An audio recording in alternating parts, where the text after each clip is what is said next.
What's going on, guys? It's your boy, Tom Talk Trash, and Happy New Year. With it now being 2023, I thought we would discuss my bucket list of interviews for 2023. So let's get into it. Number 10. Number 10 on my bucket list is Tom Campbell from Cultaholic Wrestling. The reason I rank this at number 10 is because Tom has been very public about the fact that he doesn't do a lot of interviews.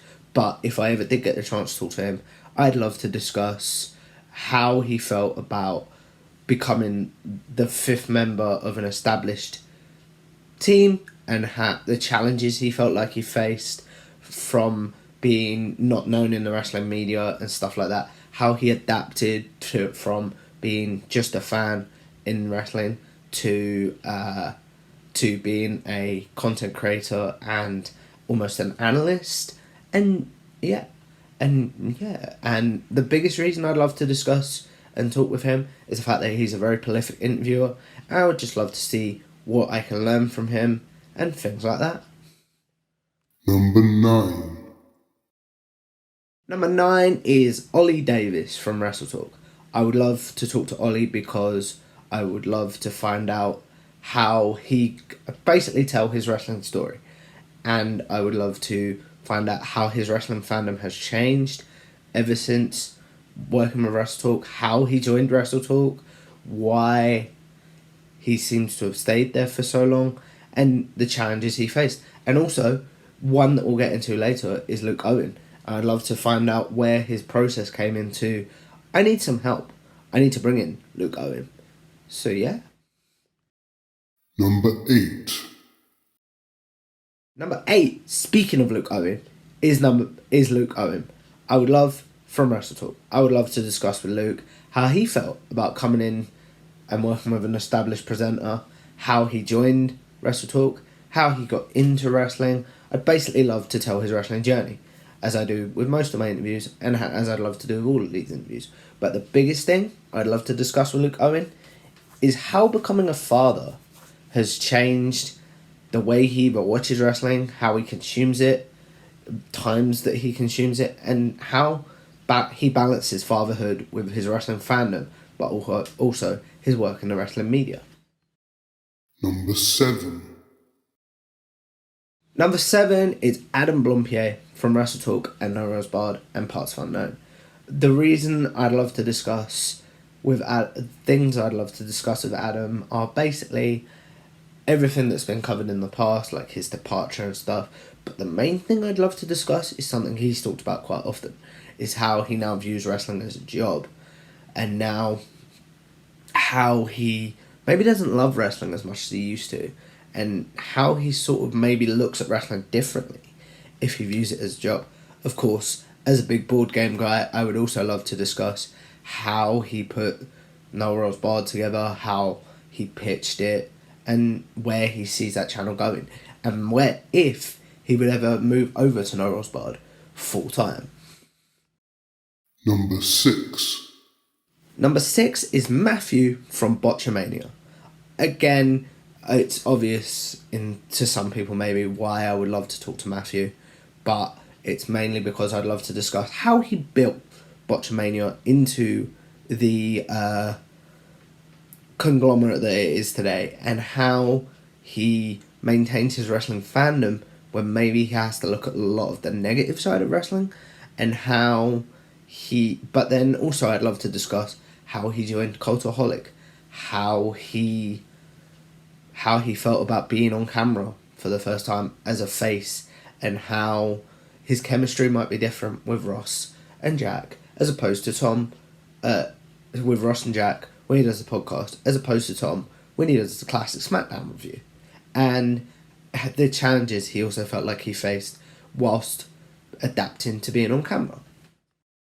Number 5. Number 5 is Simon Miller. Again, I would love to discuss with Simon about how he balances his wrestling career with his other presenting work, and how he maintains his wrestling fandom when he not only has to review wrestling and participate in it, but how also like he reminds himself to stay a fan and stuff like that, and how also he wants to, and if he would ever take an opportunity to wrestle somewhere, if it meant he could no longer present for What Culture. Number 4. Number 4 is Chris Van Vilet from Insight.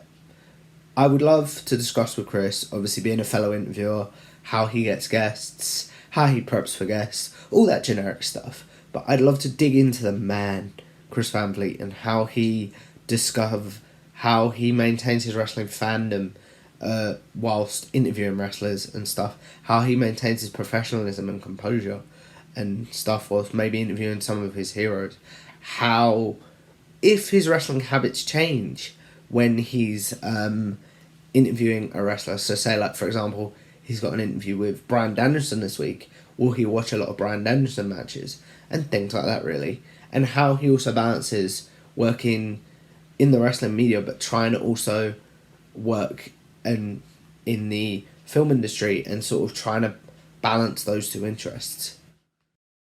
Number 3. Number 3 is Denise Salcedo from Fightful Wrestling. I would love to discuss with Denise how she basically does everything. She's on a podcast for the Wrestling Observer. She's got her podcast with Will Washington after the week. She's got her podcast. She's got a ton of different podcasts. How she finds different chemistry with different people. For example, how is her chemistry different with Will than it is with Sean? How is her chemistry different with all the different people she works with?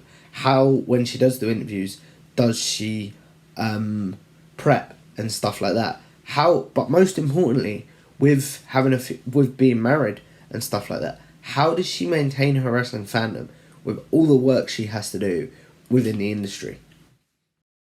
Number 2.